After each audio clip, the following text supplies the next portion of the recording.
Hey there, it's Enderverse. After 6 months, I managed to put together the 4th episode of the underrated mod series. I never thought I'd be able to gather 20 mods that are actually underrated. Most of the time, a great mod is always noticed by the public. But from what you'll see on this list, this isn't always the case, either due to poor marketing or popular mods taking the spotlight. Now without any further ado, let's dive into the video. First on the list we have Bluedude Dragons. This is a mod that recreated How to Train Your Dragon franchise in Minecraft. Most of you are probably aware of the popular Isle of Berk mod, but that mod is still under development and is only runnable on a very old version of Minecraft.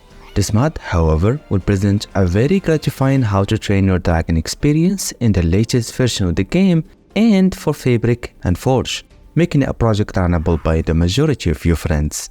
The flying mechanics here were intuitive and engaging. The animations were also exceptional, and you will see your body moving relative to the dragon's back movement. The models here were also carefully designed. The dragons look the best they could look in the Minecraft cubicle style. The mod is still fresh. You could expect a lot of bugs as of the time of uploading this video. However, if you are from the future, you may be experiencing something truly remarkable from this mod. Glow sticks are items that you can snatch in half to light up any place, even if you are submerged in water. The glow sticks will disappear after a while, making them a better option than the torches when it comes to temporary lighting, as in the case for mining and exploring dark spaces. In the past, I showcased a mod on this very series of videos that is called Experimental Mobs. That mod added a couple of creatures to fight with unique attacks and considerable quality.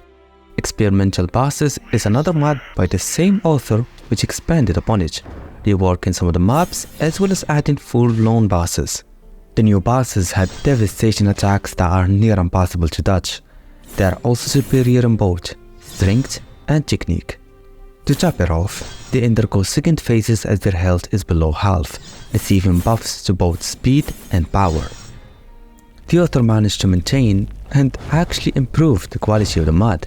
Cheers for that, and I can't wait for this project to reach a state where it can be implemented in RPG modpacks. Companions is a mod that added a lot of new pets to tame, along with constructive and fun processes that go beyond the conventional feed and tame that we've known for ages. Some of these pets can be great for transportation, like the Shade Maw. Others are very strong and can demolish several mobs at once, like the Monk. And pets like the Croissant Dragon will also assist in battle only as a healer. Once tamed, the pets can be equipped with armors, weapons, or some magical components based on their type. What impressed me more was the boss fight within the mod. One would assume it would just be a bonus, but it's very much the meat and bone of the mod. The fight was exceptional, complete with music, an arena, unique fighting styles, and a second phase that is quite powerful and will put you through paces regardless of your equipment. This is one of the greatest mods to ever release. It supplied a big demand but surpassed everyone's expectations. Golem Dandori added a few golems inspired by a variety of Minecraft spin-offs and outvoted mobs. The golems included the tiny ones that are easily constructible, like this grindstone golem that is very strong, dashing at enemies and knocking them back aggressively, and giant golems, also known as first-off golems. Those are ancient variants that require a special head to assemble, but will destroy huge packs of mobs quite easily. There's also an item called the Banner of Courage, which allows you to command the golems. You could either move them around or keep them stationary. The mod is quite promising. It's a shame it hasn't updated for 2 years, but thankfully it made it past 1.20.1, so I'm positive it will be useful for many of your friends. Heralds II is a mod all about banners. It even added 2 brand new variations like flags and wall banners. The mod contains 600 variations for the flags, and all of them are craftable. Install just enough items and you will see that each flag can be crafted quite easily with materials that are either readily available or very easy to make. The designs were quite awesome. I especially love the flags and how the author added posts to help you raise the flags high, indicating territories or kingdoms. Middle-earth is a mod that will introduce the Lord of the Rings universe into Minecraft. At first you'll be asked to choose a class, after which you'll be teleported to this breathtaking world, with terrain stretching as far as the eyes can see. I would certainly recommend using Distant Horizons just to see the full potential of the world generation here. Walking around, you may come across new structures like towers, gents, etc. There are also new mobs that are biome based. They could be harmful or friendly, based on the class you choose. You may also craft new sets of armors, along with new weapons too. Those look incredibly well made and are also compatible with better combat mod. I'm a big fan of mods that overhaul Minecraft and turn it into a completely different game. Those mods can be enjoyed all by themselves without the need for any other project. Longwings is a mod that will provide a fully fledged butterfly and moth keeping experience. There are 70 new variants that you can find, all of which are well explained on the handbook, provided you right-click the butterfly or the moth with the book.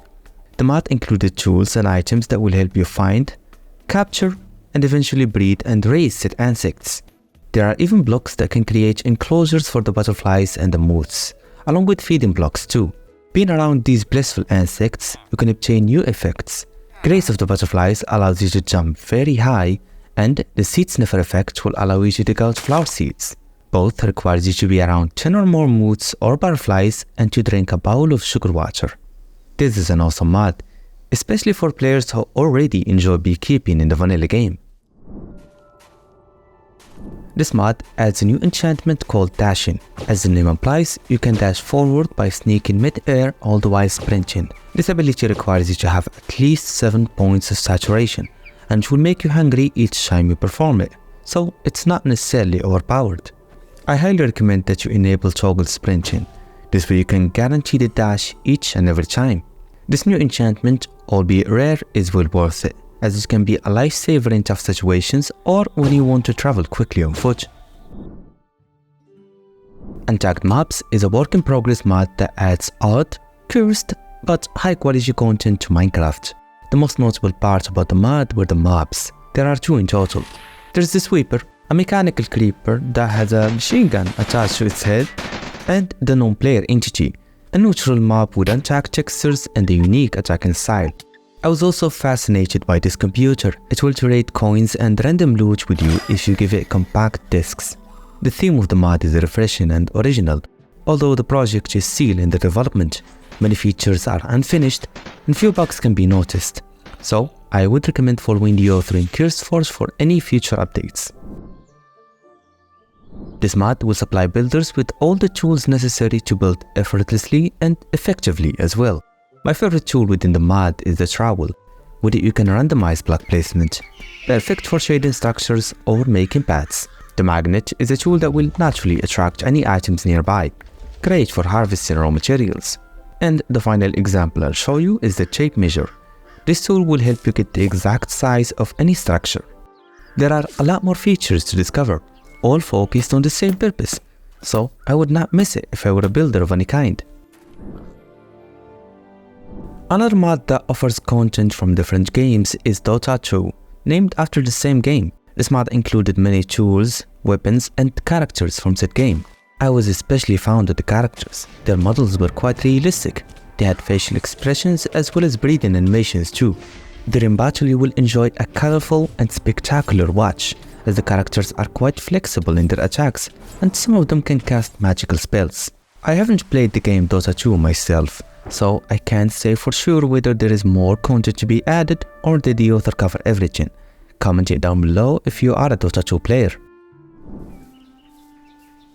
This mod replaces the worthless map indicator in the vanilla game with an actual arrow that will tell you exactly what direction you should take. This feature will prove especially useful when looking for mansions, as they can be thousands of blocks away and coordinating them with the vanilla maps is near impossible. I really love this mod, and I have no idea how Mojang kept this problem in the game for almost 10 years now. No wonder they're getting sued. CraftSense is a mod that will predict crafting recipes for you, saving your time and helping you identify some recipes that you only remember some parts of. The mod supports other projects, which automatically qualifies it to be integrated in any vanilla mod pack. Though the sad news is that it's not client-sided, as though it seems like it. so you will need to add it to the server as well. Ghost is a mod that adds 2 useful ghosts into Minecraft. The first one is the most resourceful. You can tame it with glow berries and it will either light up dark spaces if given torches, save your life if given totems, and spit out XP if given an enchantment. The other ghost, however, was a bit bugged. It's supposed to replant saplings after they drop, but for some reason, the small ghost just holds on to the item and flies around. I wish the author would look into this bug. Otherwise, it's an awesome and tiny mod that is worth a spot on any mod pack. Neo the Titans adds some unreasonably large mobs into the game, summoned by injecting a hostile mob with a growth serum, upon which said mob will transform to a much bigger and powerful version of itself. By no means am I suggesting that you fight these things, they're just too powerful. Instead, I found it quite entertaining to put one giant against the other, see who's stronger. I love that the author didn't just lazily increase the mob size, they also redesigned them and gave them unique attacking styles as well as impactful sounds. I really love this mod. It has the same vibe as 2015 mods. As a matter of fact, it came to revive a mod of the same era, that being the Titans mod. Photon Editor will allow you to have some breathtaking visual effects on your world, from a realistic fire animation, to misty waterfall effect, glowing orbs, fun illustrations, plus a few more. What you saw isn't included within the mod. Those are instead examples you should download from the mod page and insert into the ld-lib file, after which you just use this command to summon them for any cinematic purpose you want. I'm sure many of you know about Loot R, a mod that gives each player a unique loot when opening the same chest, preventing civil wars on big servers. This next mod will do the same, only with bosses, as they will drop a loot bag for each player. It also empowers bosses based on the amount of players fighting. This way you can't overwhelm the boss even with a bunch of players around. Bosses like Ignis from Elender's Cataclysm can only be respawned twice, so splitting its loot between 3 or 4 players isn't ideal. That's why this mod is the best for multiplayer RPG mod packs. The author also included the option to add bosses that aren't supported by default on the config file. I'm currently using this mod on my server, so I have to mention that on rare occasions the boss may not drop anything, so be aware of that. Block Factory's Biomes is a mod concerned with nature, adding several new animals to the game along with new biomes to shelter said creatures. The animals here behaved uniquely based on their type. The ostrich in particular will bury its head on the sand and can also be ridden with no need for any taming process. The new biomes within the mod included a bunch of raw materials, some of which can be used to create new weapons, tools and armors too. The mod has been out for 4 months now, yet it only gathered less than 10,000 downloads. I find this absurd considering its content, and that's precisely why I added it to this list. Wayfinder, on the other hand, is a mod that was released just a few days ago. However, it offered something so helpful yet special that I couldn't ignore it. This mod will allow you to create waypoints through crafting a signal array and a signal scope. The latter will always point to the former. This will allow you to navigate freely around your world, set up multiple radio stations and track down locations in the most vanilla-friendly way. Thanks for watching. Episode 3 was equally exciting. With many underrated mods, some included Dinosaurs, so I would not miss it. Subscribe and turn on the bell, as this is certainly not the last episode of the series. I'll see ya in the next one, my friend.